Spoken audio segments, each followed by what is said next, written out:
Grandmother and a mother who were caring beyond words and were willing to move mountains just to make me smile every morning. It always made my heart warm to remember my childhood. My Grammy loved to spoil me. Do you remember going down to get ice cream? They'd have those big Scottsburn jugs. We had 2 of those in the closet of our living room, and they were filled with candy and chocolate. And every day she would send me on a scavenger hunt with 2 clues to go and find them in our house. Every morning on our walk to Dash's Cafe, when it was still here, and later Tim Hortons, we would always stop and she'd get me a Kinder Surprise. And it always amazed me as a child how every single person we passed in the street, she would smile to them. And she would say hi. And she would always seem to have something really friendly and positive to say to them. One particular memory that I have of her that's very fond was when I was a very little child. She made these beautiful ornaments one Christmas. And they were a little manger scene inside of a little tiny wine glass, and they were upside down. She made a whole bunch of them, and her and I and my mom went down to Tim Hortons to pass them out to all of the girls who worked there as a little Christmas gift. Now keep in mind, this is over 20 years ago. Well, last Christmas, not this one just passed, but the year before, I found myself working in a nursing home where I encountered one of those workers who is now a mature student and doing a placement in my nursing home. She was a student that I was teaching. And once she realized who I was, she told me about this ornament. And she didn't just tell me about the ornament, she told me about how every single Christmas she would put it out on her mantle so she would remember my grandmother, because she was the epitome of kindness and compassion and thoughtfulness to others. Well, that is, she put it out on her mantle every year until that year, because she gave it to me. And I put it in my grandmother's old china cabinet where it stayed ever since. My mom is that other amazing woman that I like to talk about. She's always been and always will be the epitome of hardworking and selfless. When I was little, she never dated. She always said she was a mom first. That was enough for her. She was always dedicated to me. And I remember, to make ends meet, she would work 2 jobs. She would make Barbie clothes to sell at the market. She would make Halloween costumes for me, and she'd even make extra ones for my friends to buy, just to make the ends meet so she could have every Christmas present I'd ever hoped for under the tree every year. And we could always have the best birthday parties.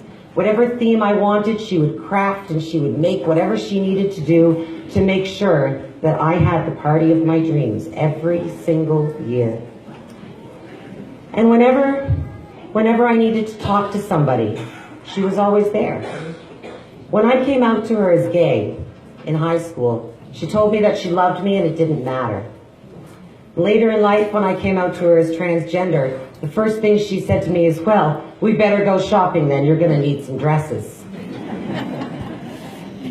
Every time that I have ever felt sad or scared or lonely, she's always been there to console me and make me smile. And still to this day, she's not only my rock, but she's my favorite partner to go on road trips for. That woman is so much fun. We open the sunroof, we put the windows down, the music goes up, and we have a great time wherever we go.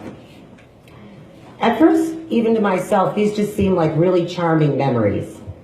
They seem like reminiscing, and we all love to reminisce. But the more and more I think about it, the more I realize how integral these memories are to who I've become today. While I may not have known it at the time, these 2 women were very fundamental role models for me, illustrating what it was to be a strong, compassionate, caring, and kind woman in today's society.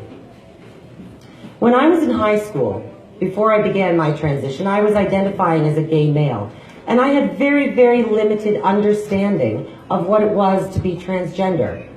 Subsequently, I also had very little understanding of what it meant to be a woman. You see, I knew what it meant to be transgender. I knew the basic understanding, that concept that you felt as though your body did not match your gender identity. And when I reflected on it, I actually found it very relatable, even when I was younger. When I was really little, I used to daydream about being a girl. I used to play with stuffed animals. I liked Polly Pockets, and even though my grandfather was mortified, my mom went out and bought them. But what I did not understand was the point of being transgender. I didn't understand that there were options and there were roots, that some people lived as that gender regardless of the body they were born with, and that others would go through further options like hormone replacement therapy or surgery. But the bottom line is there were options. And beyond that, what I never realized until much later was that being a woman isn't about the body you're born with. It's about the person that you are inside. Thank you. I first began educating myself about the transgender community and the transition process after I noticed on Facebook that an old friend of mine was now living in the opposite gender that they were born as. Well, this sparked further investigation on my part. I was very curious, and that is just a fancy way of saying I did some very, very in-depth Facebook creeping. What I learned from looking on Facebook was that this person was not only appearing as the opposite gender, but they identified as transgender specifically. They had a boyfriend, they had a job, they looked phenomenal, and judging by the posts that they had up, they seemed like they'd never been happier. Not only that, it made me realize that I wanted to be happier. Feeling as though something inside me really resonated with their situation, I decided that I needed to dive deeper. I needed more facts. I needed more understanding. It was almost like I had been missing pieces of the puzzle for my whole life, and now I just finally found them, and I was so darn excited to put that puzzle together. I identified so strongly, even though secretly for many years, as a woman because I was a woman, and that was something I was beginning to understand. I did not require a specific set of biological blueprints to make me a woman either. What made me me was my personality. It's how I felt, it's how I thought, it's what I liked, what I didn't like, how I wanted to look, and how I wanted to be treated. It's the same fight that women have been facing for years, and I'm sure many people in this room are aware of it. The notion of women as the weaker or the fairer sex, something to be appreciated for its beauty, not necessarily our brains. It's basically that concept of a gender to be objectified. Ultimately, for years, women have been wanting and fighting to be recognized for who they are as a person, because that's what makes them special, and that's what makes them them. It's not their bodies. And put simply, that's what I was wanting as well. I wanted to be seen for who I was, not the body that I was born with. You see, as I began reflecting, I started realizing it was the same about those iconic women I talked about earlier. What made my Grammy so special, what made her such a lady, was her personality. It was her values. It was the way she cared for other people, and she always showed it. What makes my mom such an intensely strong person is her perseverance and her selflessness, the way she always dedicates herself to me and other people. And then I realized that what makes me a bold woman, it's my dedication for positive change, and it's my reverence to the values of those two other women. So when I began my transition process, I began facing some issues with a few of my coworkers because, put simply, they were objectifying me. Several of those coworkers in that nursing home saw my body before they saw my personality. Some people went on to say, well, if your driver's license says you're a man, why do I have to call you a woman? You're just going to have to get used to it. Another one went even further to say that it was disgusting how I forced my perverted lifestyle choices on our patients, and I should leave it at home in the bedroom where it belongs. Needless to say, these were clearly opinions of women who didn't know even their own value. How could they know their own value if all they could see when they looked at me was their body? Am I wrong to assume that maybe all they valued themselves on would be the same? Because they aren't able to see past the skin. It was very clear to me that I had to push for change, and to do that, I had to be bold. I had to educate my coworkers, and I had to facilitate discussion so that we could hopefully open their minds, or at the very least, we could start working at obtaining a respectful work environment for everybody involved. It wasn't an easy task, I'll tell you that. I had to make a lot of phone calls. I called the MLA, I called the Human Rights Commission of Canada, I called the Labour Board, I called my union president, because I needed information and I needed help. I knew I couldn't do it alone. Nobody can do anything great alone. But you know what? In the end, we managed to make some change. We had educational seminars that were done by a wonderful educator from Ottawa. The nursing home actually built gender-neutral locker rooms and washrooms in addition to the male and female ones that were currently in use. Beyond that, we started adding literature to all of the wings so that people could read about it, because it wasn't so much about forcing people to change their minds as it was about teaching them to respect one another and what they had to bring to the table to show that respect. In the end, I've received the results that I hoped for. People were much more respectful, they were much more understanding, but secretly I thought about something just a little bit deeper. See, I thought about those women who made those very nasty comments to me, and I hoped that maybe, just maybe, by learning about me, all of me, that they would learn about all of themselves. That possibly after those seminars, after those books, they might look and see the full picture of what makes a woman. For me, it's my overseas volunteer work, it's my career, it's my entertaining side. I love to sing, and I don't know if you can tell, but I'm a little bit of a girly girl.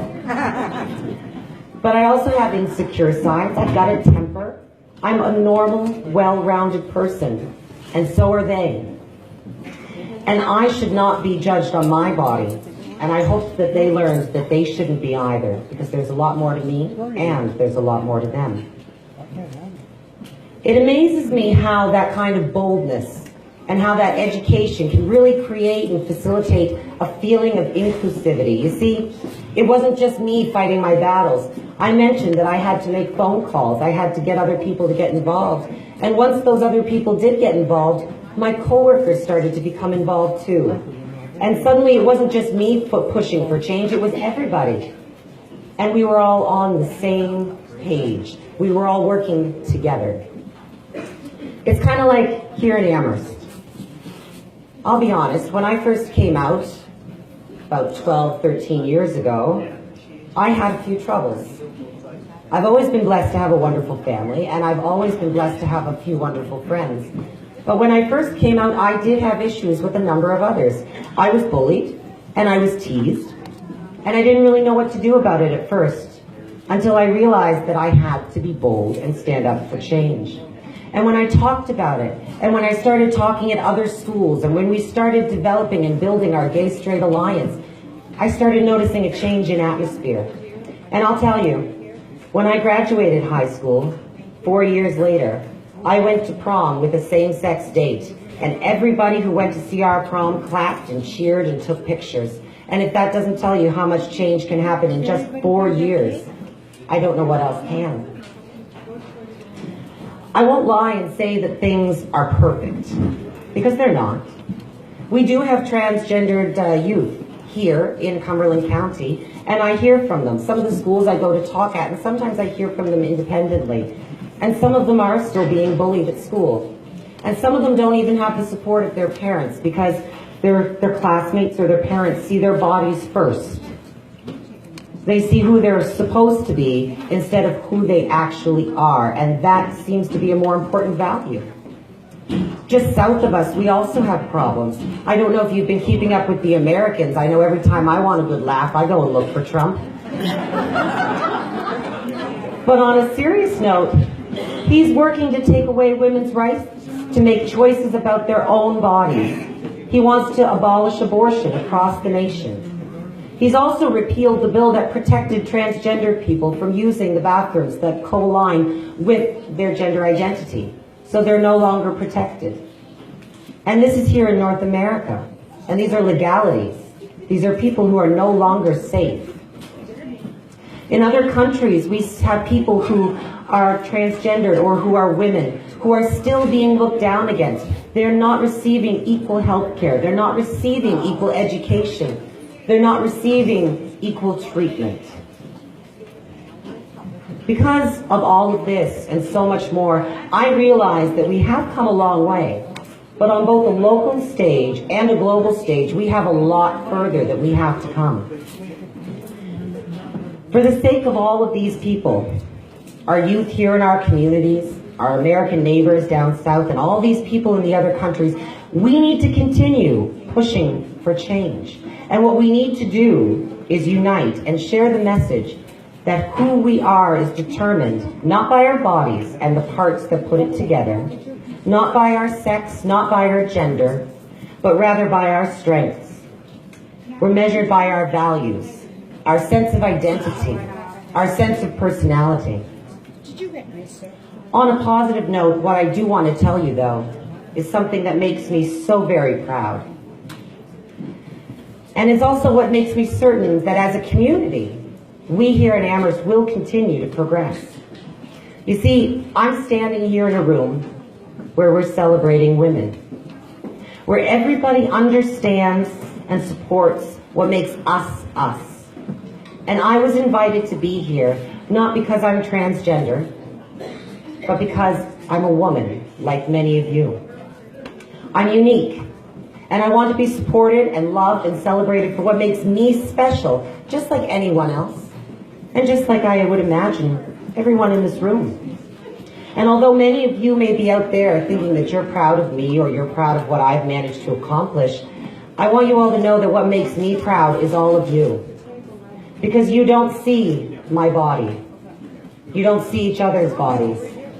You see each other as people. You see each other's personalities and you see each other's strengths, and you band together and you support one another. You're demonstrating to me that your knowledge and the value that you hold for the female gender is so much more than so many other people around the world. And it's that knowledge and that understanding that has caused such a bold change in attitude over the years here, and I am certain it's what's going to continue to be our driving force. I wouldn't be here in front of you, and I certainly wouldn't be who I am today, if it weren't for the world-class female role models that I've had throughout my life. People like my grandmother, who showed me how to smile every day, who showed me how to make other people smile too, who showed me how to be compassionate and how to be caring and how to be generous. I wouldn't be here if it wasn't for my mom, who taught me how important it is to work hard, to try your best, to be involved, and to get out there in the community and never, ever, ever be ashamed to be yourself. I also wouldn't be here if it weren't for all of the amazing people in this town that have supported and grown with me over the years. And for that, I want to thank you all so very much for your ongoing support, as well as your open minds and your open hearts, because it's truly what makes this place my home. Thank you.